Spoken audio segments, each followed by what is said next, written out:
कयादू बार बार विनती कर रही है लेकिन सिंह का के समझ में नहीं आती है महाराज जी। तो कयादू सिंह का से क्या बोली है पंडित जी?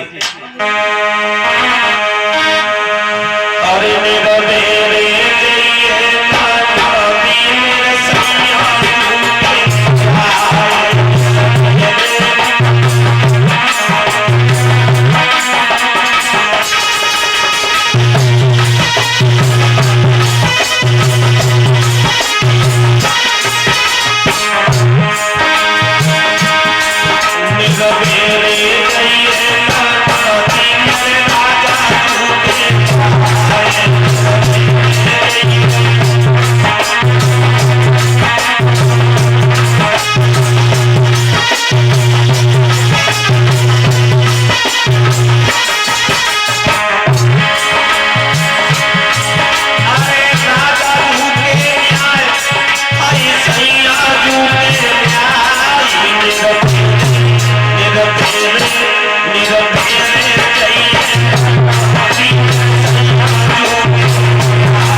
कयादू बार बार कह रही थी इसे मैं समझा दूंगी, इसे छोड़ दो, लेकिन सिंह का कान लगी तब से का चटनी बट रही थी, तूने नहीं समझ आ पाओ।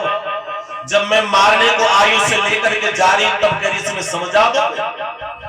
प्रहलाद ने जैसे ही लड़ते हुए बुआ को देखा और बात सच्चे परीक्षित महाराज, नंद भौजाई में बन जाए तो कुल्ली बन जाए और बने ना तो जीवन भरे ना बने। सिंह का और कयादू को लड़ते हुए प्रहलाद ने देखा, कौन लगी प्रहलाद कौन लगे मैया तुम अच्छे तरीका से जानती हो, रुआ वहां जाता है जहां कोई छुपाने वाला होता है और हंसा वहां जाता है जहां कोई देखने वाला होता है। प्रहलाद बोले बुआ तुम कितने भी उपाय कर लो लेकिन मुझे मार नहीं पाओगे। और प्रहलाद अपनी मैया से बोले मैया तुम नहीं जानती हो। तो क्या बोले हैं प्रहलाद, अरे मटर अधर चले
मैया और तू काय को बाबरी हो रही है, एक दिन हमें दुनिया छोड़ के जरूर जाना है।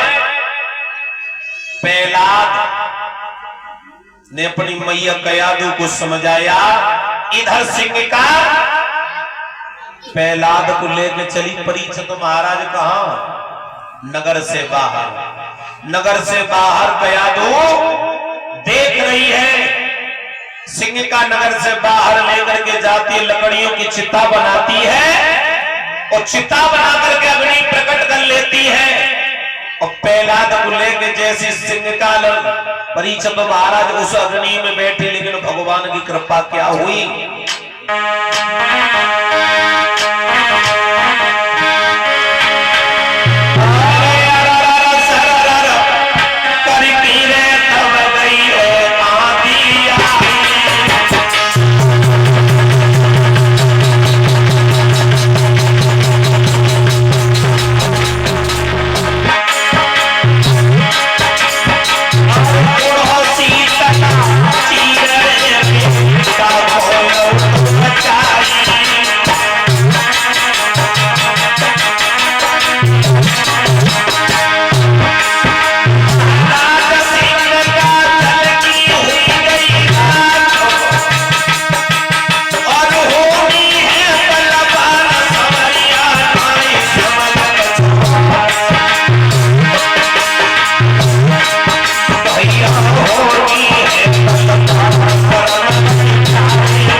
भगवान की ऐसी कृपा हुई तब वो शीतला नाम का जो चीर था उड़ के प्रहलाद के ऊपर गिर गया और सिंह का जल के राख हो गया। उसी समय देवताओं ने देखा कि हमारा भक्त बच गया तो फूल और गुलाल बरसा। उधर परीक्षित महाराज राक्षसों ने देखा कि सिंह का जल के राख हो रही है तो कीचड़ और मिट्टी को मारने लगे। उसी दिन से इसी सिंह का को नाम दूसरा पड़ेगा होलिका बोल गोविंद भगवान की, क्योंकि वो होली की तरह जल के राख हो गई। परीक्षित महाराज जब होली को समय हुआ है कौन नजदीक, धीरे धीरे समय गुजरता है। अब तो बड़े आनंद है, सारे नगर में हल्ला हो गया कि सिंह का जल के राख हो गई। उसी दिन से होली का ज्ञान प्रारंभ हो गया।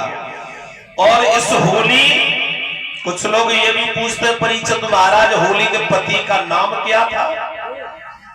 ये सिंह का जो थी ना विप्रचिति दानव के लिए विवाहित थी। सिंह का विप्रचिति के लिए एक बार सिंह का जब कुआरी थी परीक्षित महाराज तब अपनी सहेलियों के साथ में वन विहार करने को गई।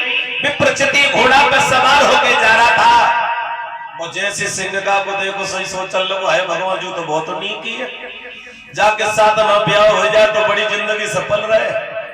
अब विप्रचिति पास में गया और सिंह का से कान लो ऐसा करो हमारे साथ में विवाह कर लो।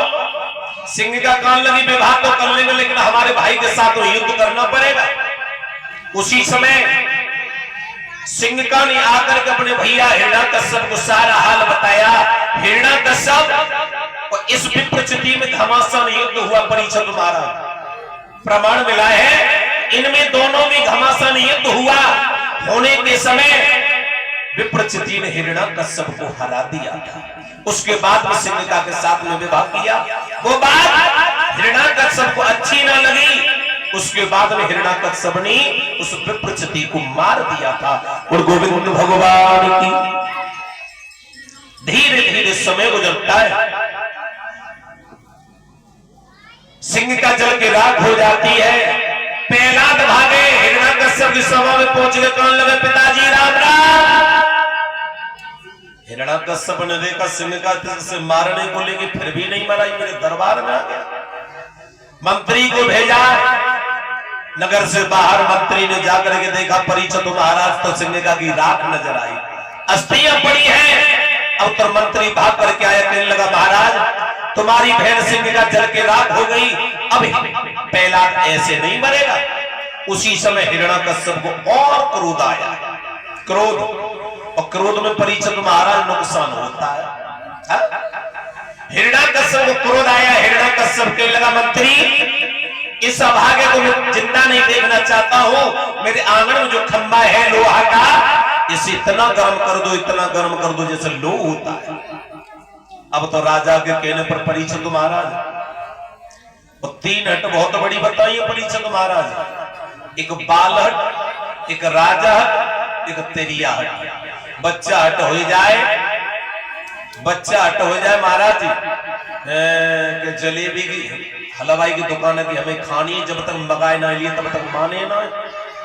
और राजा हट हो जाए आज नगर में तालाब खुदवाना है, जब तक मन की नहीं हुए तब तक माने ना।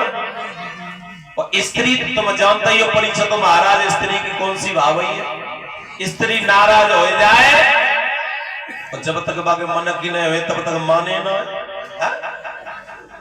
अब हम परीक्षित महाराज सवेरे हम सोच रहे हैं जल्दी पहुंच जाए भिखारी नगर में, पर लेकिन देवी जी कौन लगी चले जाइए पहले भातों को सामान दिलवाए जाओ, जो कल बहाने जो ब्याह हो तब चलो बाजार कराए दे पहले तुम्हें, तो सब दिन मांझ घेत दे हम आज। लेकिन विचार करते हैं परीक्षित महाराज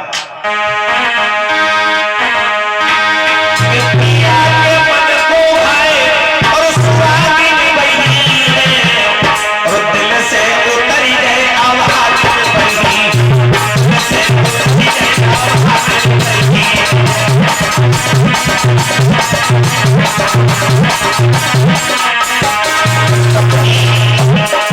पति के मन में भागा परीक्षित महाराज गोरी